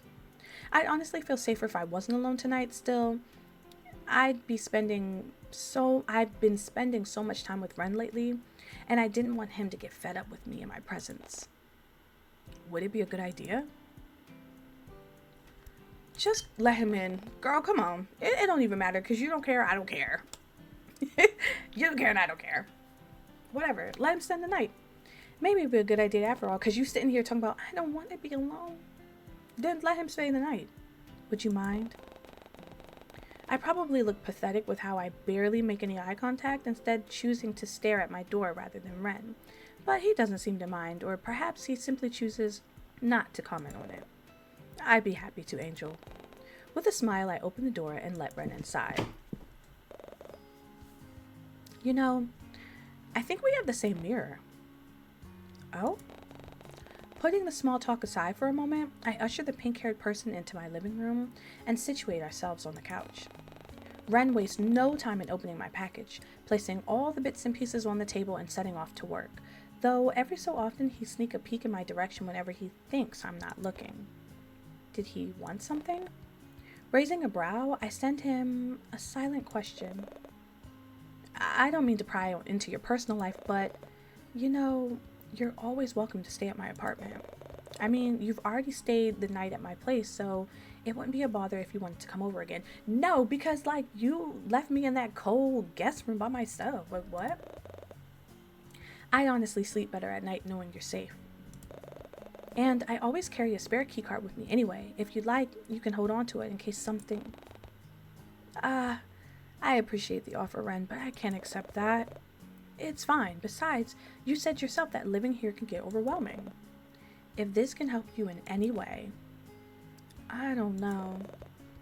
Keep it, just in case, You never know. What if that creep breaks into your apartment again? And if that happens, you could come stay with me this time. I could keep you safe, just like the first time you invited me over. The lobby is full of security, and they won't let anyone upstairs without proper clearance. Plus, I don't have rats. Rats? Where was this coming from? I won't lie though, Ren's offer honestly was tempting. The idea of having somewhere to go, just in case things got bad, was a comforting thought. But something just didn't sit right with me. Oh, I don't know, maybe your intuition. I know I've been spending a lot of time with Ren recently, but I still wasn't that familiar with him. And sure, I might have developed a bit of a crush on the tall guy, but I wasn't going to be swayed by my feelings. Still, the offer really was tempting, and it wasn't like he was asking me to move in with him or anything. Now that I thought about it, Ren was the one giving me access to his home. It wasn't like I was the one in danger here. He was trusting me enough to not be some kind of crazed killer, much like the one on the news. I can't help but crack a small smile at the somewhat morbid thought, and Ren seems to take it as a positive sign. But before I can dwell on it any further, I watch as he leans over to reach into his back pocket and pulls out something that resembles a plastic card. Ren wastes no time handing it to me, and I take a moment to look it over. His address and unit number are neatly printed at the top, and some kind of obscure barcode is on the bottom. However, the apartment name and logo in the top right corner are really what captures my attention. Sunshine Hills? I forgot he lived in the nicer part of Cortland Bay. They were known for their high-rise apartments and fancy penthouses, so I'm sure Ren never had to worry about rat infestations or deadbeat landlords. Though, the more I thought about it, the more willing I was to accept his offer. Maybe it wouldn't be such a bad idea after all. I couldn't help but wonder what kind of programmer could afford fancy marble flooring, but as always, Ren remained a mystery to me. If this opportunity meant getting to know him better, maybe it'd be worth it. Snapping out of my thoughts, I look up at the glossy plastic, and focus my attention back to Ren. Seriously though, it wouldn't hurt to keep it. And it's a spare key card anyway. I can always get more. I already have a stack of them at home. They're really handy too. I can use them to lock up my office and bedroom without a physical key. But I always end up misplacing them all, and... Sorry, Angel, am I rambling again? I don't want you to worry about it or anything. And you never know what might happen. After seeing what's been on the news lately, I just want you to be safe. He wants me to be safe? Where have I heard that before? Oh, I've heard it from your boss. Well, I suppose so. Great. Then he glances back at the plastic item in my hands with an expectant look, almost as if he were waiting for me to put it away. And when I carefully shove it into my pocket, Ren seems to visibly relax and lean back into his chair once more. Then that settles it. Come by whenever you want. You don't even need to call. Thanks.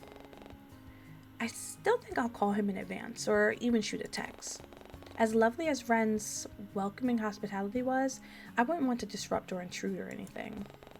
As if picking up on my sudden silence, he clears his throat and gestures towards the items still laid out on the table in front of us.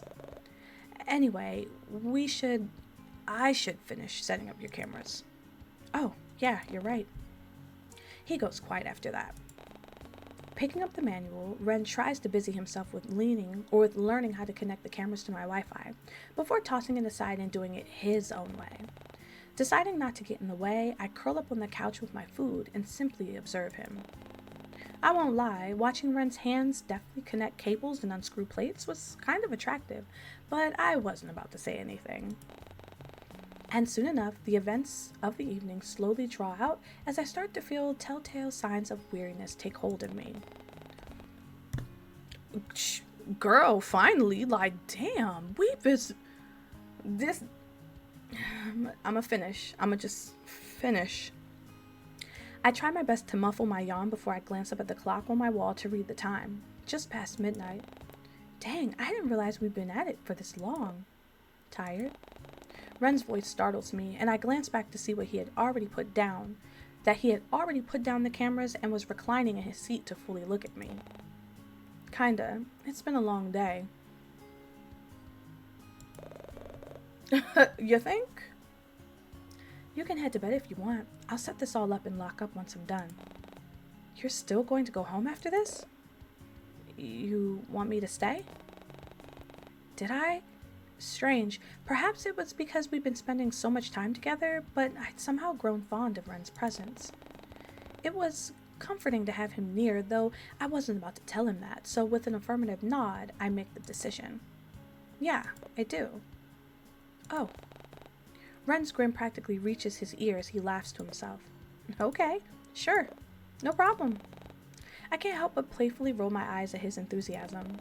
Well then, why don't I get some pillows and blankets and we can camp out here for the night? Just like a sleepover? Sure. His toothy grin reminds me of my childhood days, back when I'd beg all the adults to let some of my friends from school stay the night. With all of us wrapped up in padded blankets, I cuddled up on the couch with everyone until we fell asleep. But it wasn't Leon who came to mind. It was someone else. Their face was blurry, but I couldn't make out tufts of black hair. It was someone else. So who are we talking about? From within the blanket surrounding us, and the same toothy grin Ren was giving me. Ooh. I don't know if y'all can hear my stomach rumbling. I am hungry. I gotta finish this day. This is, oh my God. But when I focus my attention back on him, I notice that the smile is gone, and he's instead looking at me with a confused look on his face. I must have been spacing out again. Sorry, I'll go get those pillows now. Let me know if you need any help. Ren's response gets drowned out as I flee into the hallway. It took a while, but Ren managed to set the cameras up and hook it all up to an app on my phone, all while I made myself comfortable on the couch. He explained how to use it, but if I were being honest, I started to nod off once he started geeking out about the different kinds of alarm buttons. Before I know it, my head falls into his shoulder with a soft thump, and I feel Ren's body shakes as he lets out a faint laugh. Something moves from the chair next to him before a warm duvet is wrapped around my shoulders. I can feel Ren pull me to his side before we both fall backwards onto the couch. His chest softens the blow, and with one of his hands gently threading through my hair, I slowly start to drift off. Nostalgia greets me once more, and before my consciousness fades away, I try to chase after the froggy memory that had been plaguing my brain as of late. Those 3 kids laughing and playing together near a lake. Who were they? And who was the one that stayed right by my side even after everyone else went home? Almost desperately, I try to recall their face or any of their defining features. Really, at this point, I'd take anything. Where is this coming from? Because she wasn't having these nostalgic feelings day 1, 2, or 3, and now all of a sudden it's like, I remember kids from my childhood. It's not Leon, so who are we talking about? Is it Ren?